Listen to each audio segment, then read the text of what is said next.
Entonces,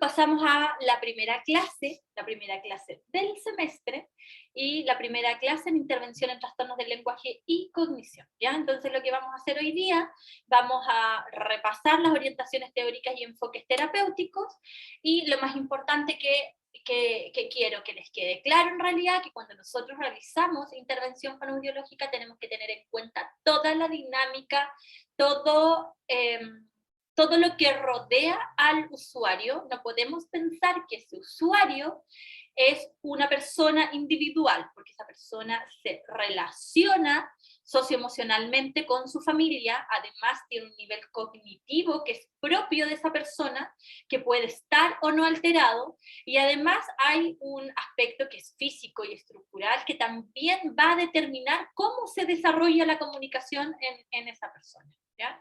La comunicación, pensándolo como el gran paraguas, ¿cierto?, del lenguaje. Y recuerden también que el lenguaje, su fin último es comunicar. Por lo tanto, nunca olvidarnos. Y pensar que como esta persona está en un ámbito y se rodea de gente, no solo influye en estos tres aspectos, sino que también va a haber un aspecto social, un aspecto cultural, un aspecto económico, y también las interacciones que tenga, las influencias que tenga en ese ambiente van a repercutir en el desarrollo de la comunicación.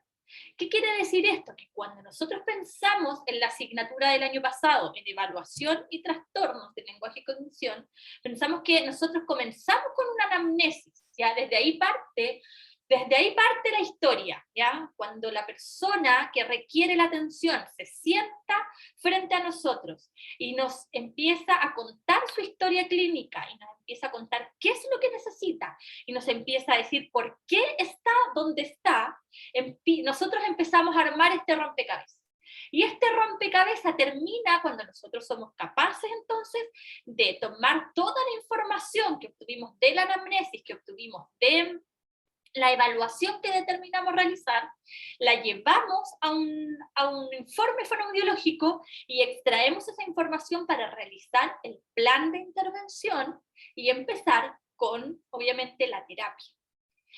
Entonces, y cuando le digo que es un rompecabezas, igual es un rompecabezas que no tiene un fin claro, ¿ya? Porque nosotros tampoco sabemos hasta qué instante esta persona va a requerir atención, o hasta qué instante, y es algo que también hemos conversado mucho con los profesores cuando hablamos de lenguaje en general, que existen algunos usuarios, tanto infantiles como adultos, que después de muchas sesiones de poco avance, uno a veces requiere de una pausa, por ejemplo. Es decir, ¿saben qué?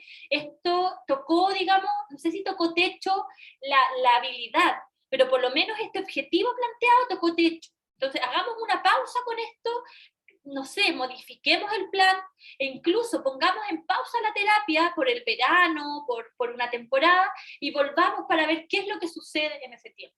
Entonces, son tantas cosas que pueden suceder según el usuario que ustedes están viendo, que, vuelvo a decirlo, cada usuario es un mundo, y es un mundo con tantas aristas que ustedes también deben saber empatizar con todo lo que sucede alrededor de él y tomarlo en cuenta para realizar una buena intervención.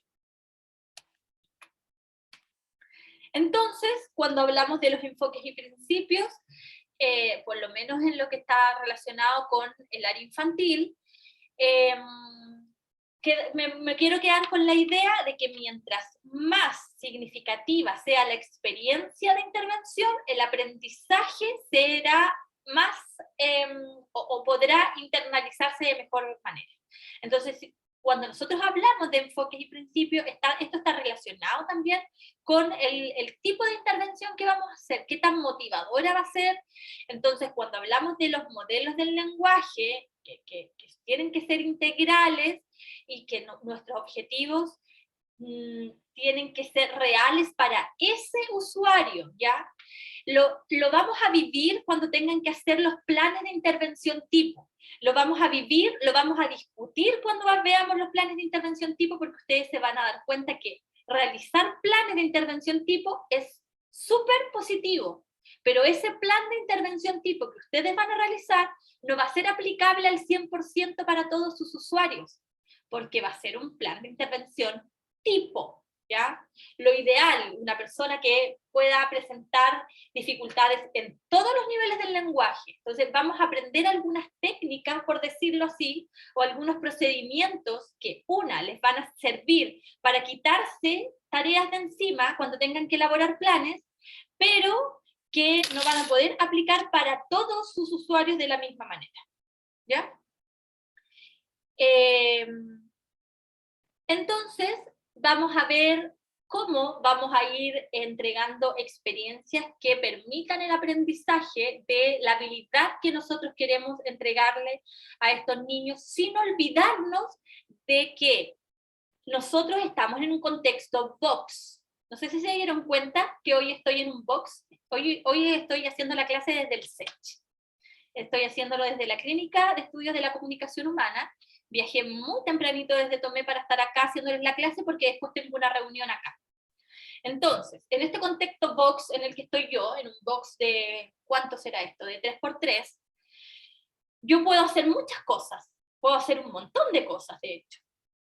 Pero si el niño sale de este box y eso no logró incorporar, no logré el propósito porque el niño salió y ya lo olvidó, también me tengo que replantear si lo que estoy haciendo está bien, ¿ya? Entonces siempre van a tener que ser experiencias activas y significativas. Yo les digo esto también desde que cuando ustedes ingresen al internado el próximo año, que yo espero de verdad que sea presencial y que me voy a encontrar no sé con cuántos por aquí, y vamos a estar prácticamente medio semestre, o sea, medio año con ellos, y el segundo semestre voy a estar con otro grupo. Espero, ¿cierto?, que cuando estemos en la presencialidad y ustedes tengan que elaborar sus actividades de intervención, siempre, siempre, y les quede muy, muy adentro en su corazón y en su mente lo que les digo, piensen en que la experiencia que tenga el niño aquí tiene que ser súper agradable, independiente de que ustedes realicen o lo hagan con un enfoque formal, ¿ya? Y que ustedes sean quienes dirijan la intervención, es que escojan el material de manera adecuada, que si van a utilizar material concreto y lo elaboran ustedes, por ejemplo, que sea elaborado para ese niño, que tenga un sentido, que logren relacionar el objetivo que se propusieron con la actividad y que eso se vea plasmado aquí cuando estemos tirados en la colchoneta o en la alfombra con los niños realizando terapia. Entonces, ¿cuáles son las fortalezas de los enfoques terapéuticos? Para que no lo olviden, que tiene que se puede trabajar sobre habilidades que están intactas, cuáles son las debilidades, que siempre están basados en lo remedial, ¿cierto? Y que pueden mejorar las debilidades vía remediación del déficit, y que puede ser una debilidad, pero yo no sé si tanto, ¿ya? En el fondo nosotros también podemos hacer terapia o utilizar enfoques terapéuticos mixtos, en el que para mejorar una debilidad o una disabilidad, ocupemos las habilidades que el niño tiene. Entonces, si el niño es bueno para, no sé, es bueno para las habilidades, por ejemplo, tiene habilidades de conciencia fonológica adecuadas, intactas o mejores que las otras, puede utilizar, por ejemplo, trabajar con habilidades metafonológicas para trabajar el vocabulario que está descendido. O viceversa, que sería como lo más lógico. El niño tiene un buen vocabulario, nos dimos cuenta que en la intervención y en nuestro plan dice que en realidad tiene un buen vocabulario. Utilizar ese buen vocabulario que tiene para trabajar las habilidades metafonológicas que tiene descendidas, ¿ya? Entonces nosotros igual tenemos que tratar de incorporar a lo mejor, no más de un objetivo en la sesión, sino que tomarnos de todos los niveles del lenguaje para lograr nuestro objetivo terapéutico. Entonces, ¿cuál sería el mixto compensatorio remedial? Que es un enfoque que significa y que puede ser el más eficiente, y que no es que pueda ser, es el más eficiente, ya por lo mismo que les comenté recién. Y aquí, bien en general, ¿cierto? El enfoque natural, que es funcional y que está centrado en el niño. Él es el que toma la iniciativa, ¿cierto? Selecciona los materiales, establece cómo jugar, pero nosotros siempre sabemos cuál es nuestro objetivo. En el fondo le podemos presentar cierta cantidad de elementos para que él los coja, pero nuestro objetivo siempre va a ser el mismo, ¿ya? Y en los enfoques más formales somos nosotros los que decidimos todos los aspectos. Si ustedes me preguntan, yo creo que los fonoaudiólogos trabajan mucho el enfoque formal, y que a lo mejor, y sería ideal, debiéramos salir un poco de eso, ¿ya? Como que ya empezar a migrar hacia el natural, ¿ya? El ecológico, el funcional, en los que nos centremos un poquito más en el niño, ¿ya? ¿Qué es lo que quiere? ¿Qué es lo que, si ustedes me preguntan, qué es lo fome de esto? ¿O cuál es la debilidad de un enfoque funcional? Que ustedes tendrían que escoger más elementos, ¿ya? Para el mismo objetivo. Entonces, si yo ocupo el modelo formal y quiero trabajar, les voy a poner un ejemplo, quiero trabajar artículos, ¿ya? Quiero trabajar artículos definidos, y yo elaboro mi PPT con los elementos que yo escogí. Por lo tanto voy a trabajar artículos definidos, y voy a poner una taza, voy a poner una tetera, voy a poner un cuchillo, no sé qué. Yo los escogí, le voy a presentar esos y solo esos. Pero si yo escogiera el modelo funcional, en el que es el niño el que selecciona los materiales o los juegos, yo podría tener, por ejemplo, un Jenga, podría tener no sé, unas láminas, podría tener material concreto, esa misma cuchara, tenedor, cuchillo, podría tener como un juego como de tacita, y al lado de acá podría tener, no sé, un Monopoly.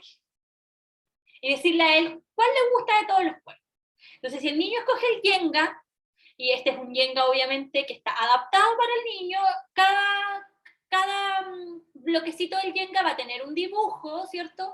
Y yo voy a aplicar el artículo al dibujo del palito que el niño sacó. ¿Pero qué implica? Que yo tuve que pensar en 4 materiales, ¿ya? Para que él escoja el que más le gusta. ¿Y eso qué requiere? Probablemente requiere tiempo para escoger, ¿cierto? Y elaborar y hacer que todo esto funcione, y requiere de más material, que a lo mejor ahora aquí en este contexto donde tenemos mucho material no sería, pero también es una cuestión económica, ¿ya? Pero yo creo que con mucha creatividad se pueden hacer ambientes, se pueden crear ambientes centrados en el niño, en el que ellos escojan los materiales sin nosotros perder el foco de lo que queremos lograr en esa sociedad. No les voy a hablar mucho más del enfoque formal, porque creo que está súper claro, se escogen los objetivos, dice que el entorno carece de importancia, pero no es que carezca de importancia propiamente tal, sino que el profesor lo organiza de forma restrictiva, ¿ya? Porque es como que es eso lo que vamos a trabajar con esos elementos, ¿ya? Se intenta seguir la secuencia del desarrollo, y eso tiene que ver más porque el enfoque formal también está relacionado con el descriptivo evolutivo, ¿ya? Lo que el niño debe tener a cierta edad, con los elementos que debe tener, y todo el entorno está muy controlado. Y en este caso, en el enfoque formal, se extraen de un análisis de las dimensiones, que no tiene por qué no ser en el enfoque funcional, ¿ya? Y se dice que se emplean refuerzos, pero en realidad, como les digo, quiero que se queden con la idea general del enfoque formal. Y sí les quiero decir que las debilidades, que es poco motivante, entregas lo que es y fue, dificulta la generalización, porque si hacemos más juegos y hacemos más cosas relacionadas con la vida diaria, es más probable que lo generalice en el hogar. En cambio, si nosotros lo hacemos con un PPT o con unas láminas media fomeque, obvio que va a dificultar la generalización. No todos son láminas. Es poco natural y difícilmente se aplica a menores con dificultades conductuales. Eso también es súper importante. Las cosas buenas no las voy a nombrar porque yo creo que las sabemos, ¿cierto? Y que obviamente está relacionado con que para nosotros quizás es un poco más fácil y las instrucciones son más claras, y como que funciona. Pero yo creo que uno mixto, híbrido o más hacia lo funcional podría mejorar, ¿ya? Y vuelvo, el enfoque funcional, más natural, y debe estar en correspondencia con lo que se esperaría también en el desarrollo normal del lenguaje, ¿ya? Este sería entonces como un enfoque funcional, que está súper relacionado con el enfoque natural o ecológico, en el que tomamos en cuenta todo lo que al niño le gusta y nos preocupamos del entorno y estamos preocupados también de la parte más pragmática.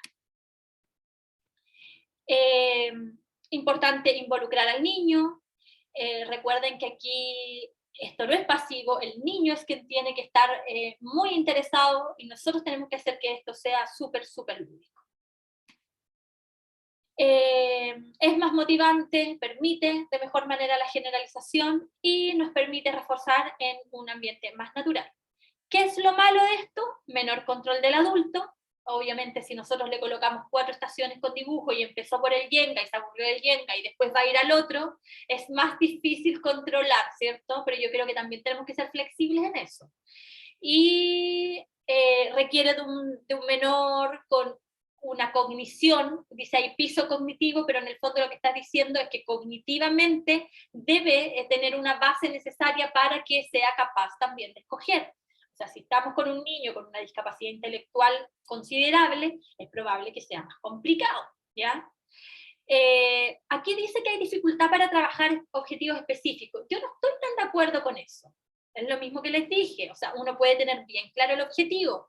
Es más, uno puede pensar que el objetivo de artículos definidos no va a funcionar y uno perfectamente puede tener un plan B, ¿ya? Puede tener un plan B para trabajar otro objetivo específico.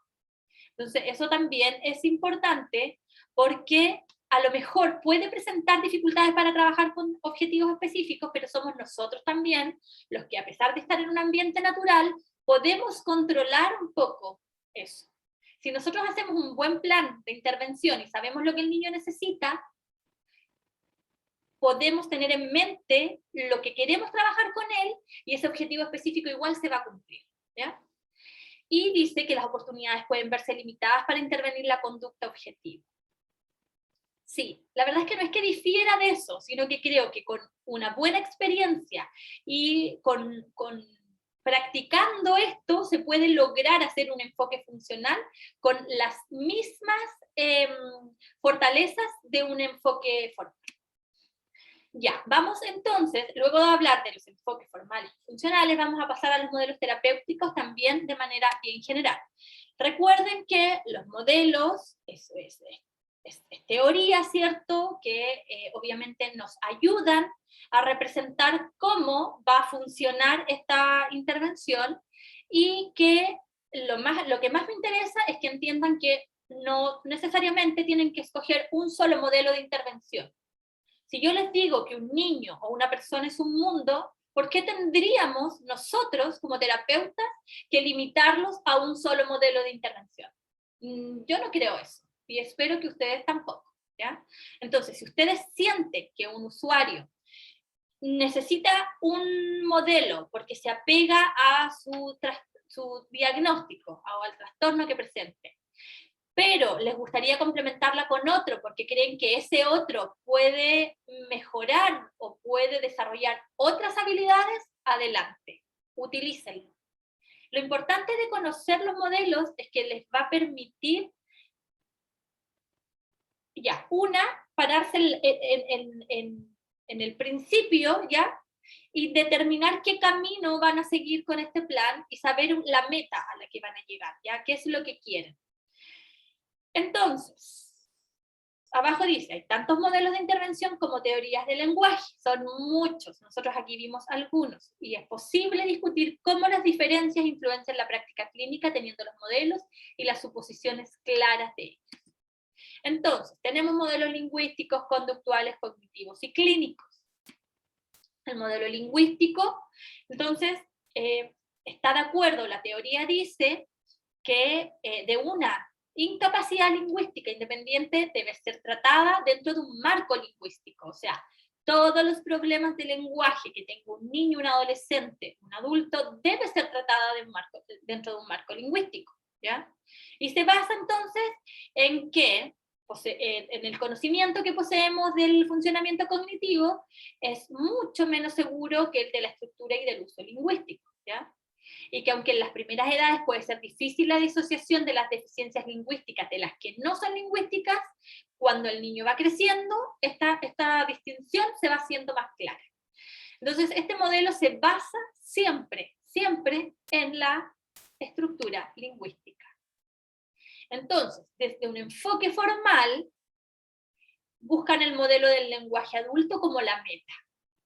Y está basada en la evolución del aprendizaje. Y desde el enfoque funcional pone énfasis en la interacción verbal con el otro.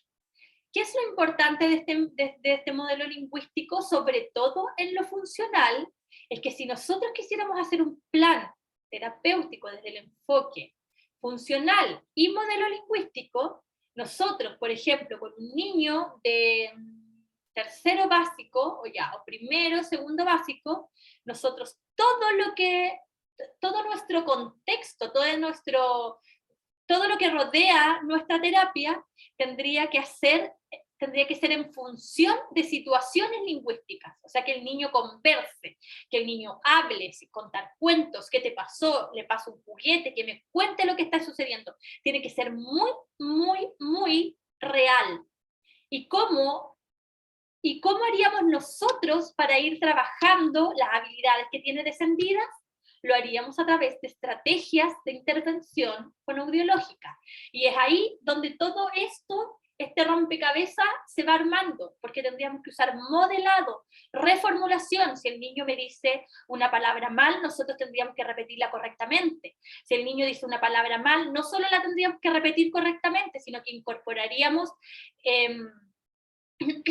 elementos semánticos, elementos sintácticos. Entonces el niño me dice acto, y nosotros inmediatamente, ¿qué es lo que hacemos? ¿Utilizamos prosodia o utilizaríamos madrecía? Sí, mira el auto. Este auto es rojo. Este auto es un medio de transporte. ¿Se dan cuenta? Entonces, si nosotros tuviéramos un contexto que está relacionado con situaciones naturales para el niño, y les pregunto a ustedes, para que me hablen un poco, ¿cuál sería una situación natural de un niño? ¿Qué es lo que más les gusta hacer a los niños? Jugar. Jugar. Eso es lo que más aman los niños. Independiente que podamos tener juguetes, o podemos tener una tablet, o podamos tener un computador con un PPT, que yo creo que ya está sobreutilizado a mi gusto. Entiendo que hay muchos niños que les encanta el computador, pero como que el PPT es como que casi apuntar una lámina. O sea, yo no sé cuál es la diferencia. Porque tenemos un PPT en que mostramos dibujos, ¿ya? Y vamos colocando dibujos, que a lo mejor el monito se mueve y todo, y puede ser interactivo, pero a lo mejor yo puedo hacer lo mismo con la lámina. Entonces, quizás el juego más real es en el que yo ocupo material concreto, o en el que yo puedo hacer, a lo mejor ni siquiera tenemos material concreto porque, no sé, se nos quedó la caja en la casa, porque, no sé, por tantas cosas, pero con un niño uno puede jugar hasta la tiña, a la escondida, e ir, no sé, al veo-veo, si estamos en un lugar abierto, abrir la ventana aquí del box y empezar a jugar al veo-veo con las cosas que están afuera, y para eso no necesito tantos elementos. Ahora, claramente, si nosotros somos terapeutas, siempre nos preocupamos de tener elementos que puedan ser de interés para el niño.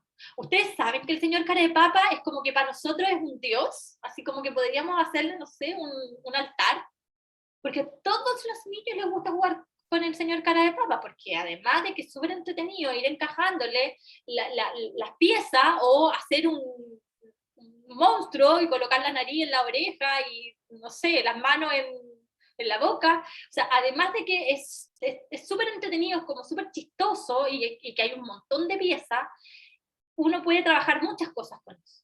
Pero ahora también tenemos otros elementos que podemos ir utilizando, ¿ya? Entonces, el contexto del juego es el contexto más natural de un niño. Por lo tanto, nosotros, yo siento que estamos pintados para esto, estamos pintados para jugar, y en un ambiente con un enfoque funcional, ¿cierto? Utilizando, por ejemplo, un modelo lingüístico. No creo que sea complejo, pero yo creo que a lo mejor nosotros nos complejizamos a nosotros mismos.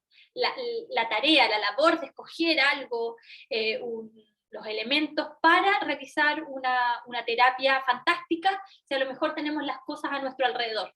Teniendo un niño que quiera jugar, es suficiente.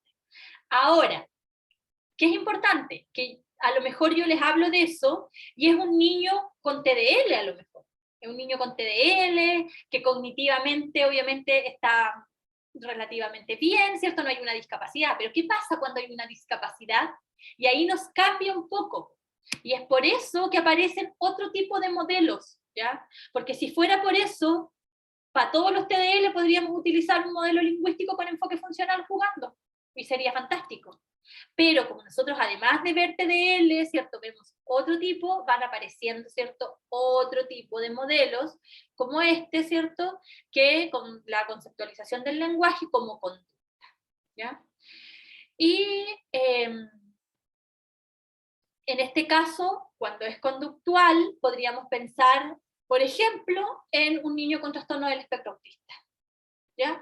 Entonces, el modelo también está relacionado con el trastorno, pero el niño con trastorno del espectro autista no siempre va a tener dificultades conductuales, y a lo mejor va a ser un niño con trastorno del espectro autista, no sé si decirlo de alto funcionamiento, pero en el fondo que tenga lenguaje y que sus disabilidades estén, por ejemplo, en lo social, ¿ya? Pero también habría que hacer alguna intervención en el lenguaje. Entonces, ese tipo de cosas son las que nosotros necesitamos practicar este semestre. Ese tipo de cosas son las que necesitamos llevar a la práctica para que ustedes mismos se pregunten hasta ustedes, ¿cierto? ¿Por qué escoger este y no el otro?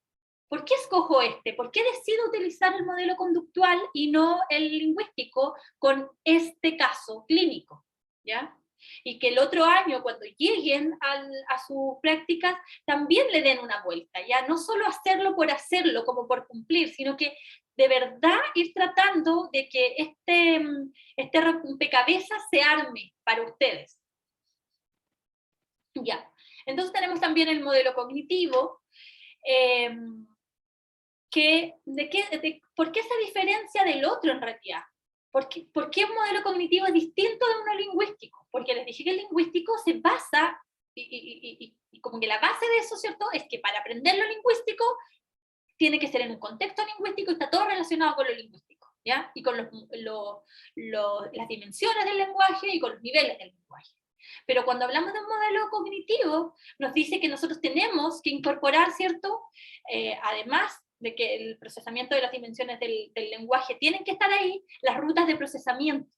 Y tenemos que estar preocupados de la percepción, y tenemos que estar preocupados de la memoria y probablemente de las funciones ejecutivas. Entonces, si ustedes también me preguntan a mí, si yo pudiera mezclar un modelo cognitivo con un neurolingüístico, sería ideal, incluso un niño con TDL, porque sabemos que los niños con TDL también tienen descendidas las funciones ejecutivas. Entonces yo también podría fijarme si ese niño, cuando escogió el Jenga, por ejemplo, escogió el Jenga y a los 5 minutos ya está en la otra mesa jugando con el Monopoly. Entonces, a lo mejor también tengo que trabajar la atención, y cuando el niño escoge el Jenga, los otros 3 elementos que le presenté los voy a tomar en una caja y las voy a guardar, para que no sean distractores. Entonces, esto también está relacionado con las decisiones que yo voy a tomar. ¿Ya? Las decisiones terapéuticas. Ya, eso es como general, ¿cierto? Desarrollar capacidades intelectuales, que yo creo que es lógico, procesos de razonamiento, resolución de problemas. Entonces, ¿qué es lo que incorporamos? La parte cognitiva. Y en el modelo clínico, este está basado en la sintomatología y en la etiología de las alteraciones lingüísticas. Y díganme ustedes también, quiero que participen, ¿dónde usamos más el modelo clínico?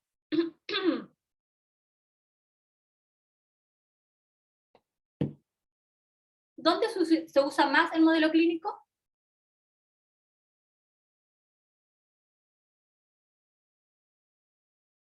¿No? ¿Nadie?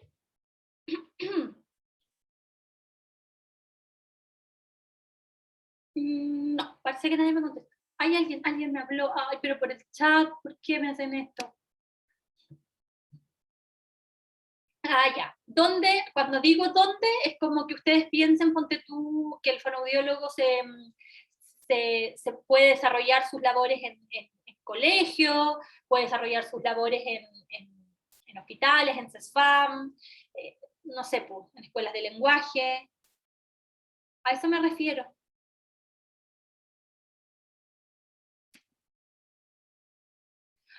Ay, ¿por qué abrí el chat? Ah, ya. ¿Alguien que me diga con voz, por fin? Yo les digo mejor, porque me queda poquito tiempo. En hospitales, el modelo clínico generalmente se utiliza más en hospitales, en box de atención como individuales, se utiliza más en CESFAM.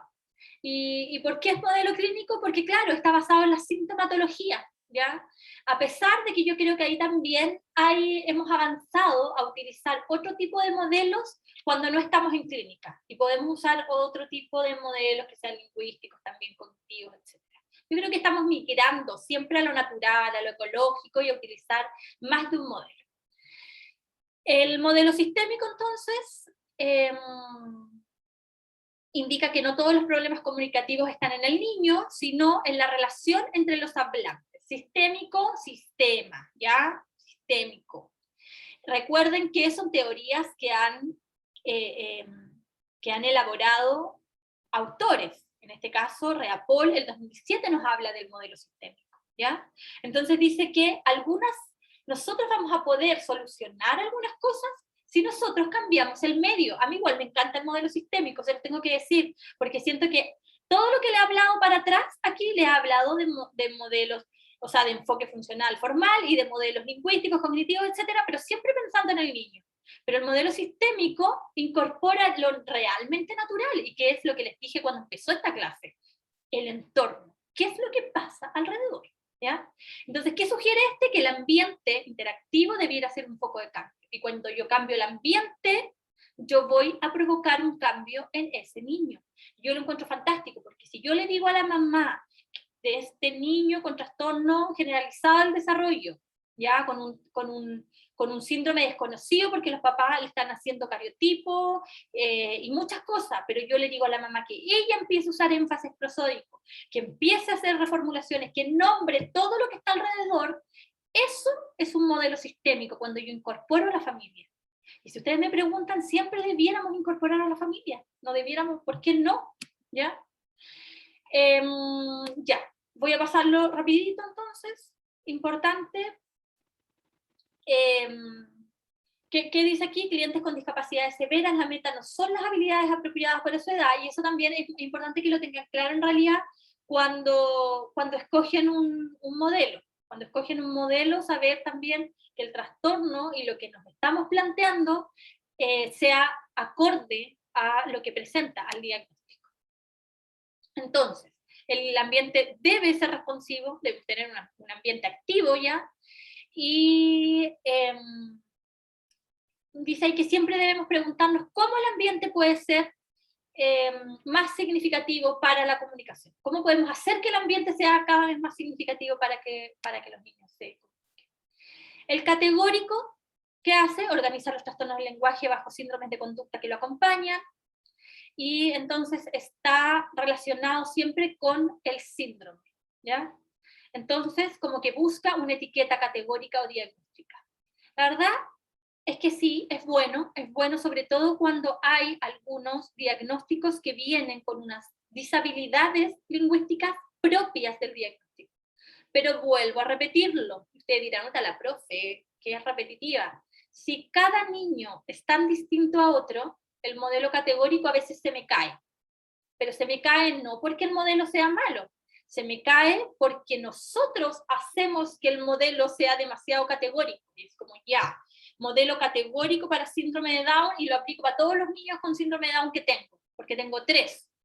Entonces, ahí es donde yo digo, no, pues nosotros debemos ser capaces de entender que el modelo categórico nos permite identificar la mejor etiqueta categórica y diagnóstica para aplicarla a estos sujetos con síndrome de Down, pero ellos son distintos y no tendrían por qué tener el mismo plan de intervención. Es fácil y comprensible porque lo más probable es que esté escrito desde la literatura, pero cada cliente es distinto de otro. Lo dijo aquí, ahora, en la guía, ¿ya? Y el ingreso a los sistemas educativos lo permite el decreto 170, un modelo categórico o diagnóstico, donde nosotros tenemos ciertas categorías diagnósticos para incorporar a los niños al decreto 170 y reciban subvención del Estado. Está súper relacionado con eso. Aquí están las ventajas y desventajas, que está un poco relacionado con lo que yo les digo, ¿cierto? Y según Bloom y Lahey en el 78 dice que no puede explicar el nivel de desempeño lingüístico que se observa en cada sujeto. Es lo que les dije, pero en otras palabras. Y el de disabilidades específicas, que a mí también me gusta, lo encuentro interesante porque está relacionado con lo que hablamos al principio. Cada persona tiene habilidades y cada persona tiene disabilidades. Y cuando nosotros tenemos súper claro cuáles son las habilidades y las disabilidades, nos tomamos de la habilidad como una fortaleza para trabajar esa disabilidad.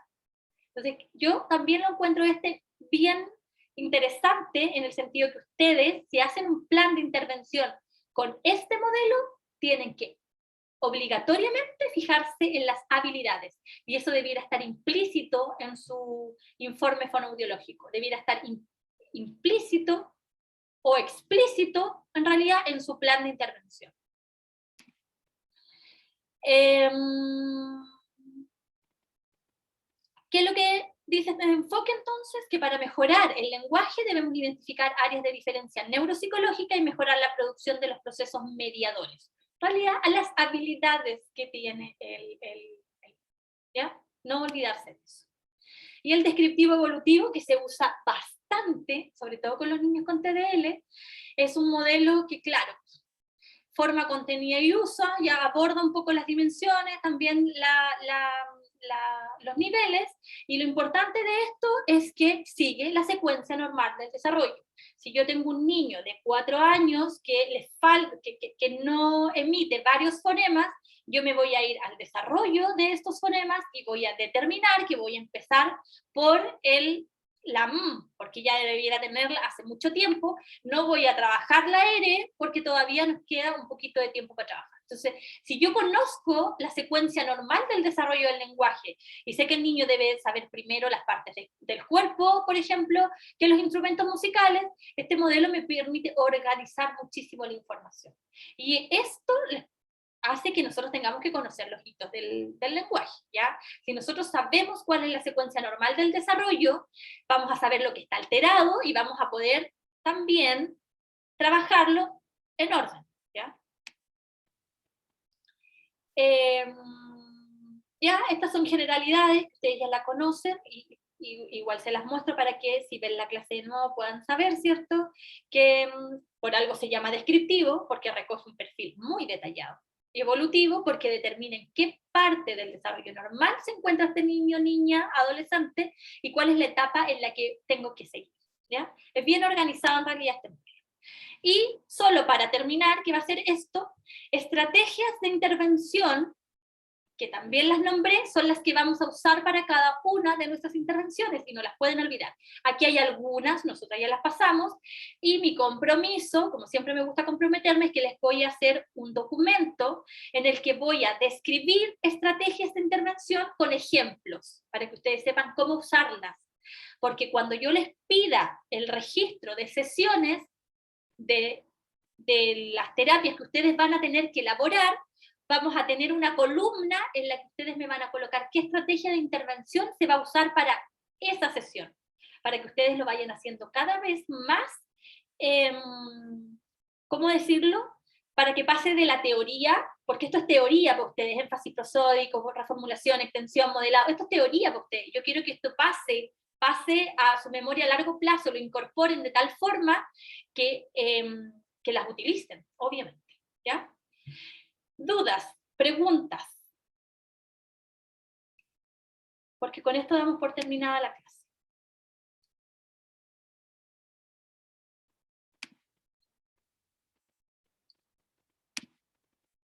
Nada.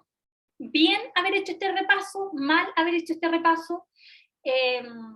no sé, cuéntenme.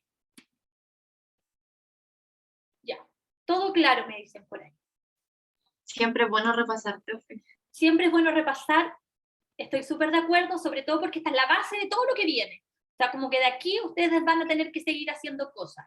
A pesar de que a lo mejor no fue tan teórico y como que la idea es que ustedes vayan, más que incorporando el concepto, vayan incorporando como el razonamiento del por qué se utiliza. Ahora, obviamente, vamos a tratar de que de aquí para adelante vayamos viendo cosas más prácticas de cómo intervenir. ¿Ya? Así es que damos por terminada la clase. Gracias. Profe, Dígame. perdón, no sé si lo dijo, pero la clase del día miércoles, la teórica, es de 9 a 10, ¿cierto?